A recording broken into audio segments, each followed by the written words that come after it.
Hey guys. Hey. Good to see you all again. We've been pretty excited about making this video. We've been planning it for a while. Yep, a long time. Yeah, it's been almost a year now that we've owned our Ezytrail Parkes 15 Mark II quad hybrid van. And it's been awesome. Yep, we love it. And we thought it's a great opportunity to give you guys a bit of a walk around and show you some of the features that we love so much about our van. So in our first year of travels, it's taken us to some really awesome remote locations and really allows us to take advantage of all the free camps and go off grid, which is what we love the most about it. So we just can't wait to hit the road in a week or so and get back out there and explore Australia. When we were choosing to get a hybrid van for our family, we've got 2 kids and a dog. There was a few must-haves, so we did a fair bit of online research trying to find the best one for us. Yep.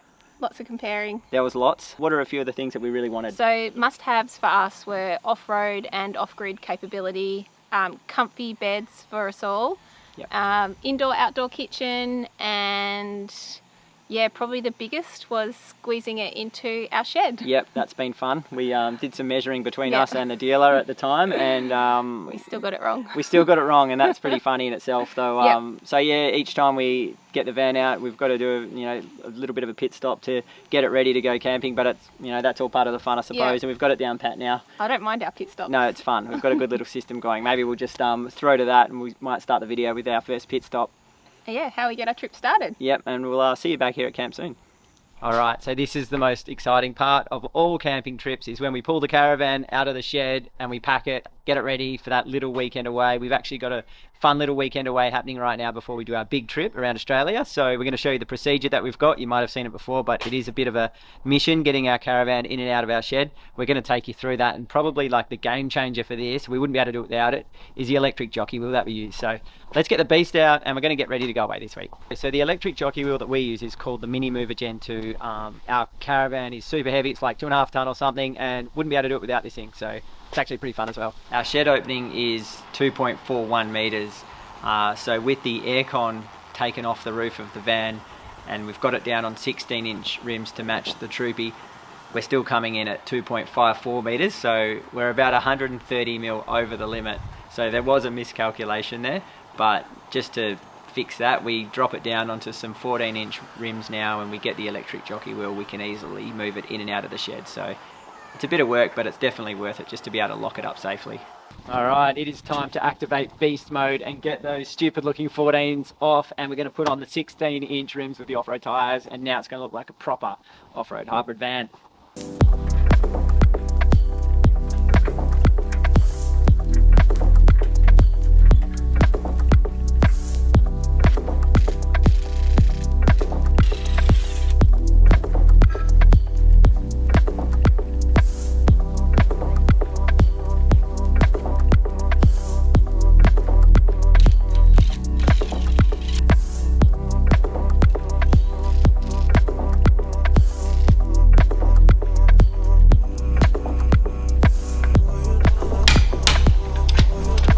Alright, one down, one to go.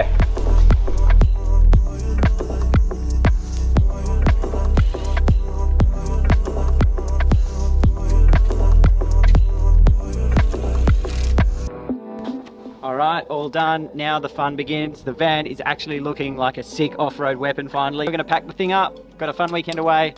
We'll see you at the camp.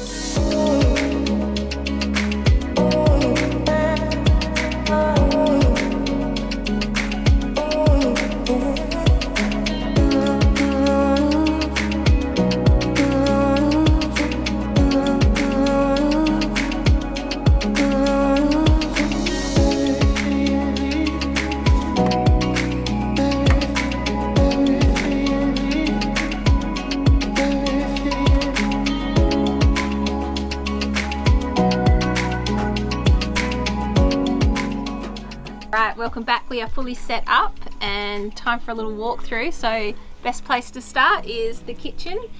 This is a fully stainless steel kitchen. It pulls out from underneath the caravan. Hot and cold water permanently plumbed. 4 cookers, all gas. A little bit of a prep bench here which comes out too. These drawers here, they came with like their own cutlery dividers in them. We pulled that out because we found we could fit way more things inside there. So that one was that. We use this little guy as storage for all our herbs and spices for when we're cooking in the kitchen. Underneath here is just a little bit of excess storage where we keep tea towels and bags and little odd bits and pieces. Here's our pantry. So again, a little slide out. Got all our things for breakfast, dinner and snacks in there. You can actually fit heaps of food in here, so it's awesome. This little guy comes out, a little table, a little shelf. Mostly it's just used for storing everyone's crap on it. And over this side we've got the fridge. So again, another slide out. This is a 95 litre fridge freezer combo. And behind here there's extra storage where we keep the pots and pans for cooking as well. So that's this side. You can give me the camera and you do the other side. Alright, let's have a look at the front of the van. Probably one of my favourite parts are the 3 huge toolboxes at the front here. So this little space here, we have a 9 kilo gas bottle, and I keep things in here like wheel chocks. We've got, I think, pegs for the washing line. I've got like the old school blocks of wood, like really good for leveling the Caravan and putting the jockey wheels on and things like that. So things that we need to grab pretty quick, we can just put in there. Keep things like the jockey wheel handle in there as well. So toolbox number 1. Then we've got the big guy in the middle. All on gas struts as well, which is really easy, and we keep things in here like the camp chairs, and we put all the bags and stuff in there. We've got small things like butane cookers, we've got tools in there, drills and stuff like that. Heaps of storage. You can put so much in these toolboxes. And then over in this last one, keep things in here like our silage hoses, water pipes. We have extra like extension cords. We keep our extensions for like the Anderson plugs and all our 12 volt stuff in there, and a few tools as well. So I also have a small 4 kilo backup gas bottle as well for when the big one eventually runs out. We can just switch over to the small one. Okay, and around this side of the van we've got some more storage. So we've got a generator compartment here, which we actually don't use for a generator because we've got enough solar and lithium now that we've not needed one. So hopefully we can keep it that way because it makes a great storage area. So have a look in here. It's got the slide out in case we do have a generator, but at the moment we just use it for things like solar blanket, tools, extra flooring and things like that. And we've got a little friend at the window. Hello, pup. This is Sandy, just being a little bit cute for the camera. You're hanging out in the bed in there. You're a bit lucky. So at the moment we've just got things like tools and stuff that we need to grab really quick. So great compartment, heaps of space, so we can fit so much in there.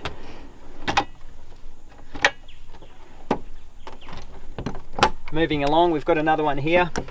No slide on this one, but this is just a big plain empty storage compartment at the moment. But when we're traveling with Sandy, we put all her bedding and stuff in there. We'll put her toys and food and stuff like that. So depending on the type of trip we're doing, sometimes we fill it up with beach stuff and snorkel gear as well. So it's awesome having these external storage compartments. You can never get enough of them. This here is the toilet cassette. Nothing glamorous there, so we won't go any further. You can use your imagination to know what happens in there.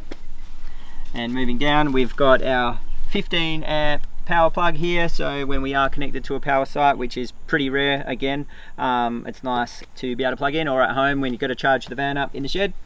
That's where we plug it in. Here we have an outdoor shower, which has hot and cold tap. This was an optional extra for our van. We thought we'd want something like that, especially traveling with Sandy, our dog. It's good to be able to give her a rinse off, and the kids as well. If we ever come back from the beach sometimes and you're a bit sandy, it's awesome having a hot shower on the outside of the van so you don't have to take it all inside. So love that.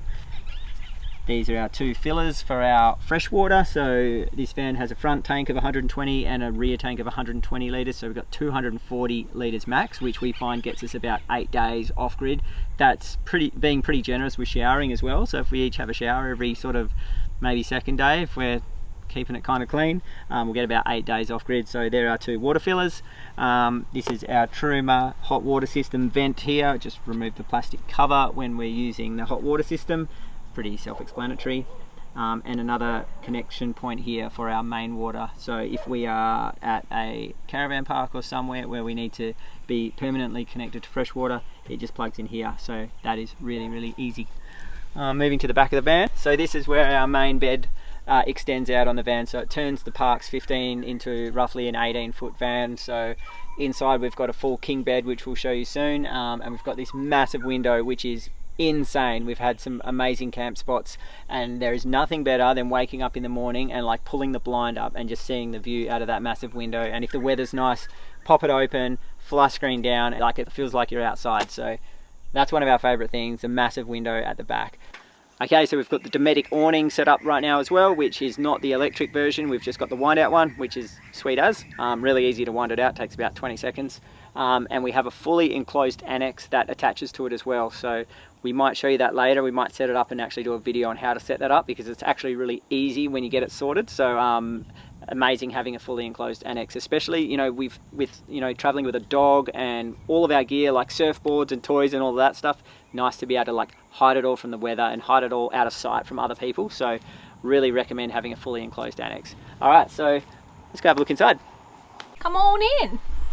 Okay, welcome to our little home away from home. It's going to be our home for the next year as well. We're pretty excited about. So starting at the front, we've got the 2 bunks for the kids. The top bunk is a single bed. The bottom is a king single. The first thing we did when we got this was upgrade the mattresses, because they were pretty rock hard. So I think we just went to Clark Rubber and got new mattresses for the kiddies. So the big kid actually sleeps on the single, and the little kid sleeps on the king single. I don't know why, they just chose to do that. They've both got drawers down here which they keep all their clothes in, and I just make them use these little bags so everything stays nice and neat in there. We use the Fusion Lock hooks and Fusion Lock little holders everywhere I could fit it. That's where I put it, because just the more storage you have, the better. This is our little inside kitchen. So under this one, gas cooker, 2 little hot plates here, and we've got our little sink under here, which is great when it's cold and you don't want to go outside and make your coffee, or if it's cold and you want to cook dinner inside. We've got a big storage here. At the moment it's kind of empty, but usually we store the Thermomix under there and any little odd bits and bobs. This one's a bit of an awkward drawer under the sink, so I just keep tissues and wipes under there. Probably the most important drawer in the caravan is the coffee drawer. This is where we keep our plates and bowls, and I'll keep excess containers for storing food. And this one, it's just another little awkward one where I keep more storage of more plastic containers. Alright, this is our little ensuite, our shower and toilet combo. Heaps of room in there. Same thing, put Fusion Lock in as much as we can, just to store all our little bits and pieces in there. This also doubles as a laundry, that's where I keep the dirty laundry. And our bath towels out here. So this is our wardrobe. Inside here I use the top shelf with these little bags to keep clothes in, and we've got heaps of hanging space. I did lose a bit of hanging space because there's a big inverter in there which takes up, could have fit more clothes, but anyway, I need to run the Thermomix, so had to compromise there. So that's that. This little cupboard here, this is where we have all our buttons where we can control our power and what goes on and off, and we have our gauges for our water and our grey tank. Okay, and up this side of the van we've got a little lounge area, which is a pretty handy place to have breakfast in the morning and hang out if we need to eat inside, which is kind of rare, but if the weather's a bit unfavourable outside, we'll come inside and have a meal inside. We've got a little table which swivels around. We have a little bit of storage under this chair here. Okay, so under our lounge here is quite a lot of storage, so we keep things like tinned food and dried food. There's a little bit of like homeschool gear that lives in there, some tools and stuff. Sometimes we'll store camera gear and little bits and pieces like that in there, but that's quite a lot of storage. It's super handy having that. Alright, and this is our king bed. As you can see, heaps of space, massive bed actually. Like, we've had all 5 of us sleeping in this on those really cold nights. As you can see, we've got USB points over that side, so there's a cigarette lighter 12 volt and then also double USBs there. In each of the girls' beds we've got all of those as well, so you can never have enough connection points nowadays because there's always something that needs to be charged. This is a little bit of a mod that we did, which is a plywood top shelf. We have found this has been invaluable. We keep bags up there, backpacks, laptops, anything. There's a homeschool stuff up there at the moment, just bits and pieces. It's really easy, and it just sits up there and actually pulls down when we're not using it. It just sits on the bed when we travel, so that's been an awesome little modification. All right, here we've got a little TV that we don't really use very much, but again, on the rainy nights and things like that, we might all jump on the bed and watch a movie or something there. So there's a TV there and a stereo system. So we mentioned earlier that we're restricted for height. So this van model actually came standard at the time with aircon. So we deleted the aircon to save some space on the roof and opted for some Sirocco fans. So we've got one on our bed here. These are pretty awesome. They swivel around in every direction. They use no power. They're really silent. So we've got one on our bed, and the girls have each of those on their bunk beds as well. So when we're camping in warmer places, they get a fair bit of a workout, but you hardly know they're on, and they don't use any power. So Sirocco fans are amazing. Okay, and under our bed is a bit of storage space basically taken up by a battery system. So this Caravan came standard with 300 amps of AGM batteries, which are pretty big, pretty heavy. So before we took delivery, we actually upgraded the whole system to a lithium system. Now we're running 200 amps of lithium. We upgraded to a 2000 watt inverter as well. And we've got the Red Arc Manager 30 battery management system, which has been insane. So nice being able to know exactly what's going on with your power. So we can charge from solar, we can charge from the DC on the car, and then we can also plug into 240 volts. So the whole thing is managed automatically by the Manager 30 system. It's really easy. We also upgraded the solar, so it came standard with 300 watts of solar, and at our first service we put another 100 watt panel. So we've got 400 watts of solar, plus we also have an external 300 watt solar blanket, so we can sort of get up to 700 watts of solar. So we never have an issue running out of power. Generally we'll run out of water before we'll run out of power. So we've also got the awesome little Red Vision digital gauge as well. So best thing about that is it has Bluetooth connectivity. So whenever we want to know what our batteries are doing around camp, we've just got a little app on our phones and we can just pull that up. I love stats and love the nerdy stuff, so it's cool to be able to just open up the app and see what your batteries are at and how much power you're bringing in and how much you're using. So things like that make life really easy when you're camping on the road. So we've got the Red Arc Red Vision display gauge just behind our bed here, and then we've also got the app, so that's super handy. Alright, so I hope you like that little walkthrough of our Ezytrail Parkes 15 Mark II. It's been a beast, it's been so much fun. As you can see in the background, we've just popped up the full enclosed annex, the Easy Light annex, so we'll post another video showing in detail how to put that up as well, because Jade's a bit of a pro. Alright, yeah. That's it. We're 1 week away from hitting the road full time. We cannot wait, we're so excited. It's dinner time, so time to go. See you guys on the road. Make sure you follow us and subscribe. We can't wait to see you guys out there and adventure with us. Bye. See you later.